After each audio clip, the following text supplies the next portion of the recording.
नमस्कार, तुमचं स्वागत आहे माझ्या क्वीन ऑफ द किचन या चॅनलवरती। मी आज तुम्हाला एक फ्राईड राईस ते बनवण्यासाठी लागणारं साहित्य मी आता तुम्हाला दाखवते आहे। त्यासाठी आपल्याला स्पेशल म्हणजे एग लागणार आहे। ते तुम्ही तुमच्या आवडीनुसार 2-3 किती घ्यायचे ते घेऊ शकतात। मी 3 घेतलेले आहेत। त्यानंतर कोबी बारीक चिरून घ्यायचा आहे।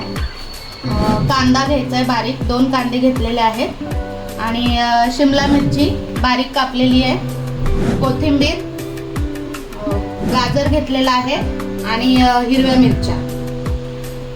त्याचबरोबर आपण आता त्यामध्ये घालणारे सॉसेस पाहूया। आता जशा या हिरव्या भाज्या आपल्या आवडीनुसार आपण कोणत्याही घेऊ शकतो, बारीक चिरून घेतलेल्या आहेत। आता त्याचबरोबर आपल्याला त्यामध्ये ग्रीन चिली सॉस टाकायचा आहे, डार्क सोया सॉस टाकायचा आहे, 1 चम्मच विनेगर घालायचा आहे आणि दुसरा टोमॅटो सॉस।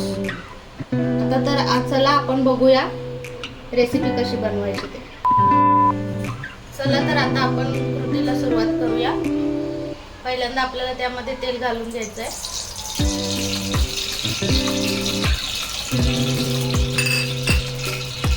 कढई अगोदर थोड्या वेळ तापवलेली आहे, तसंच तेलही तापलेलं आहे। आता आपण त्यामध्ये पहिल्यांदा कांदा घालून घेऊया।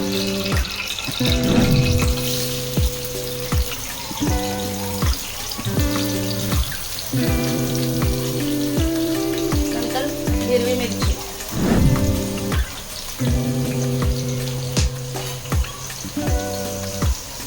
आता आपण कांदा थोडासा फ्राय करून घेऊया।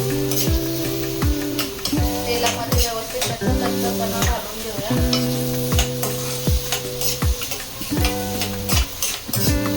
आपला कांदा आता तळून झालेला आहे। आता याच्यामध्ये आपण जे फेटून ठेवलेले अंडे आहेत ते घालणार आहोत।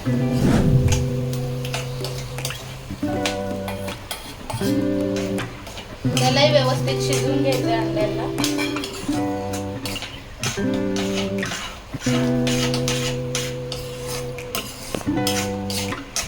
अशा प्रकारे सर्व भात त्यामध्ये टाकलेला आहे। आता तो आपण एकत्र मिक्स करूया।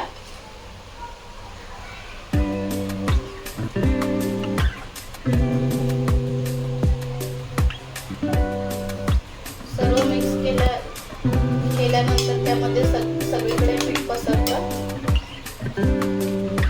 आता त्यामध्ये आपल्याला जे सॉसेस आहेत ते टाकायचे आहेत। पहिल्यांदा आपण टाकणार आहे 1 चम्मच सोया सॉस,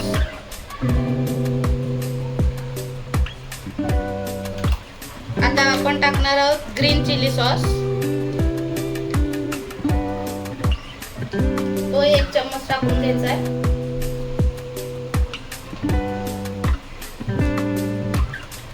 आता आपण टाकणार आहोत 1 चम्मच विनेगर,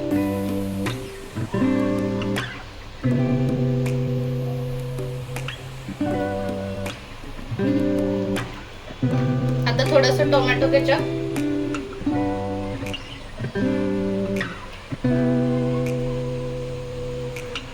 याने जरा चव छान येते।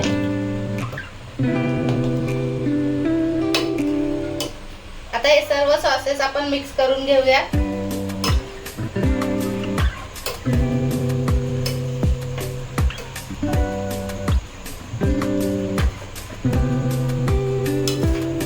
चांगल्या प्रकारे मिक्स करून घ्यायचे, जेणेकरून सगळीकडे सॉस व्यवस्थित लागला पाहिजे। अशा प्रकारे आपला भात मिक्स करून झालाय। याला काही जास्त शिजवायची गरज लागत नाही। छान असा भात तयार झालेला आहे। आता यामध्ये आपण कोथिंबीर टाकूया। एकदम बनवायला सोपा आहे आणि खायलाही टेस्टी लागतो। लहान मुलं आवडीने खातात। अशा प्रकारे आपला एक फ्राईड राईस तयार झालेला आहे। चला तर आपण आता सर्व करूया। चला आपला एक फ्राईड राईस तयार झालेला आहे। आता आपण त्याला सर्व करूया। खाण्यासाठी तयार आहे। तुम्ही पण नक्की करून बघा। अशा प्रकारे आपला एग फ्राईड राईस तयार झालेला आहे खाण्यासाठी। तुम्ही नक्की करून बघा. सोपी रेसिपी आहे, बनवायलाही फार सोपी आहे. आणि कमेंट्स मध्ये नक्की सांगा कसं वाटलं ते. लाईक करा, सबस्क्राईब करा आणि शेअर करायला विसरू नका. धन्यवाद.